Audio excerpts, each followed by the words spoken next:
Okay, so hello everyone, welcome to my channel again. So this week the Grand Prix is gonna be in Shanghai, a vibrant city known for its incredible skyline, rich history, and from the year 2004 it was the home to the Chinese Grand Prix. Well, this incredible track is shaped like the character Shang, which means above. Okay, enough chit chat. Allow me to treat you with a lap around the circuit. So, the Chinese Grand Prix was first held in 2004 and it has had 16 races ever since. So, now we go down the start finish straight and we approach turn 1, 2, and 3. Turn 1 is like basically a part of the first corners. It's actually one large corner, but it's divided into many. So this is usually taken flat out in an F1 car, but balancing the gas and the brake, like you need to get on the brakes as well. So balancing that is very crucial to avoid over understeer, not like what I did there.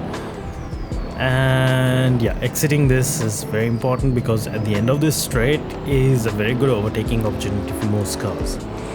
So by the way, this track is 5.4 kilometers in length, and the most amount of wins on this track is by Lewis Hamilton, and the first win is by Michael Schumacher.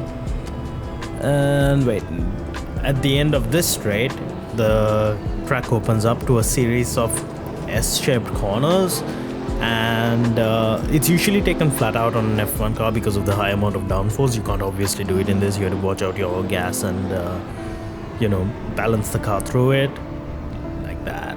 No, not like that. You shouldn't slide. And at the end of this corner, you usually knock down a gear on an F1 car and you take it with the downforce again. And yeah, maximizing the speed during the exits are crucial in this track because there's a lot of weird straights. So getting on power as soon as you could is very crucial.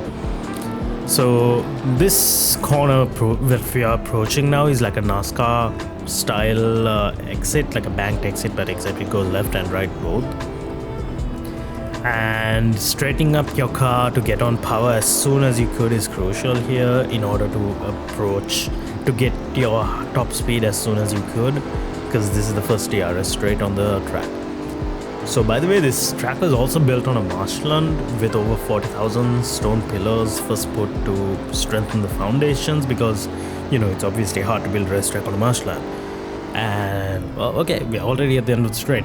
This is another overtaking opportunity for cars, and watch out for this place as well. And now we approach the next detection zone, which leads us into the pit straights, which is also the second DRS zone on the track. And that ends up our lap. Actually, this circuit is pretty quick if your car is fast. This is the first time I'm driving the Huayra on this, and this car is pretty fun to drive too.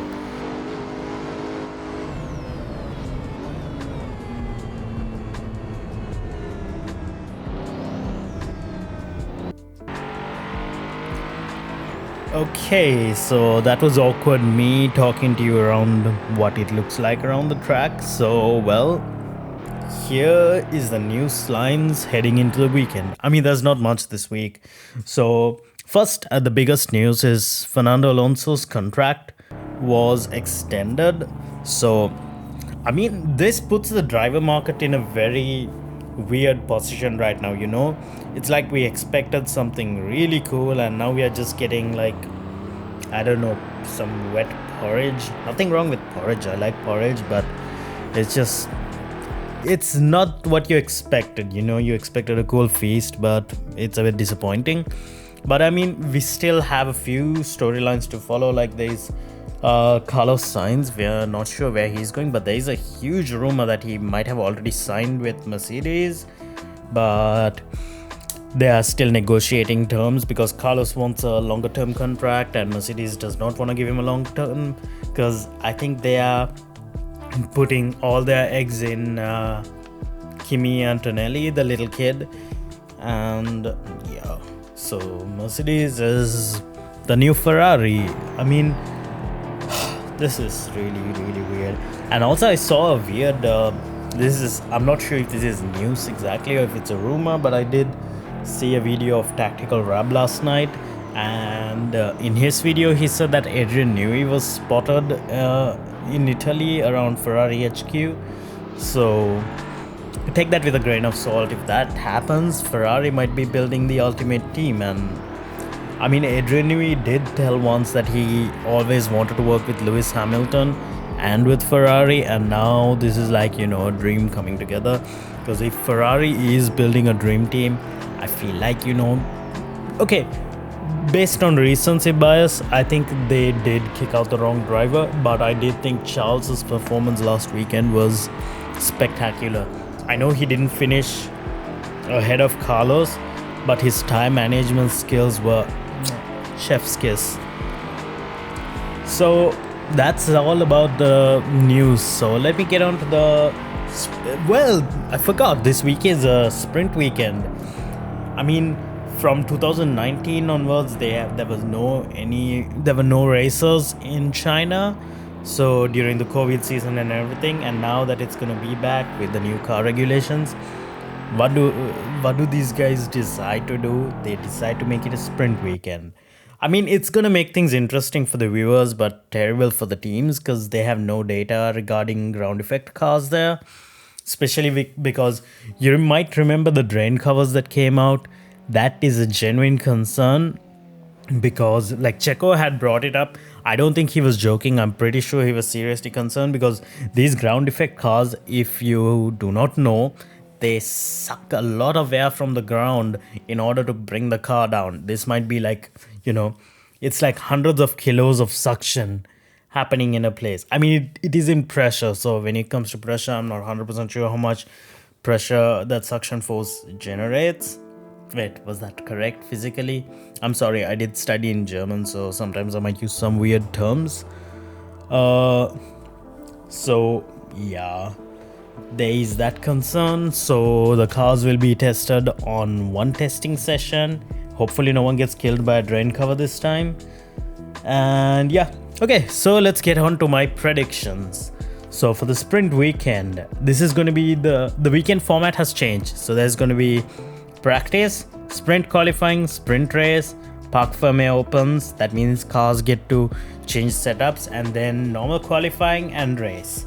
So this time it might be a bit interesting. Things like teams who get it wrong for the first time, they get to do basically a race simulation and then change their setup based on that. So my sprint qualifying, I'm predicting Charles Leclerc on pole.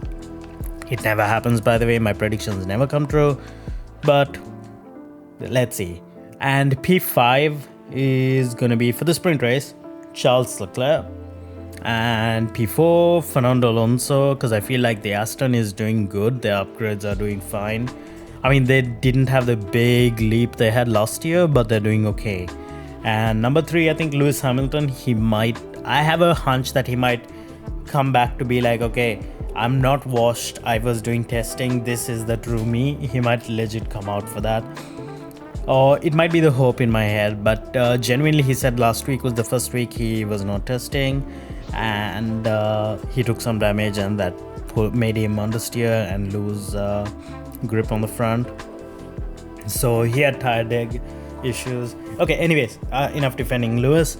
And P2 is going to be Checo, and P1 is going to be Max. This is for the sprint. And then for the race, people are going to get their setups right, and Checo is going to take pole.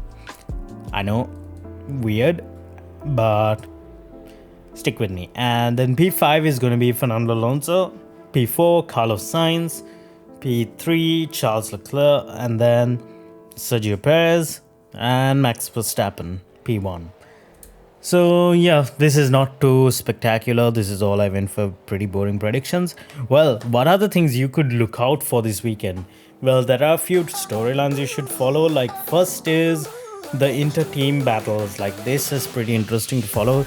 George Russell, Lewis Hamilton. George Russell thinks that he's the better driver. I mean, at the moment, based on data, he seems to be the better driver. Okay, but this is kind of weird. So that, And the other thing is the gap between Lance Stroll and Fernando Alonso. Let's see how wide that gap could get. Let's see if Lance could even get into Q2 in any of the sessions. And then there is... what else? Checo and Max is nothing, it's set in stone. Daniel Ricciardo, Yuki Tsunoda, that's one to watch out. He is gonna bounce back. And yeah, I'm sorry by the way, I'm freestyling this, so that's why there's a lot of pauses in between. The other storyline to follow is Charles Leclerc and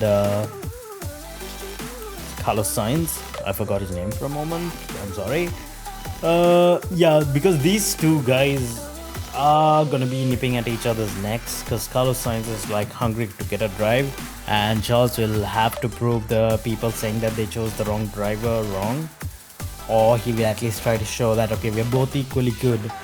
So I mean, if Lewis comes and wipes the floor with Charles, that's gonna ruin his confidence. He's gonna quit F1 and everything.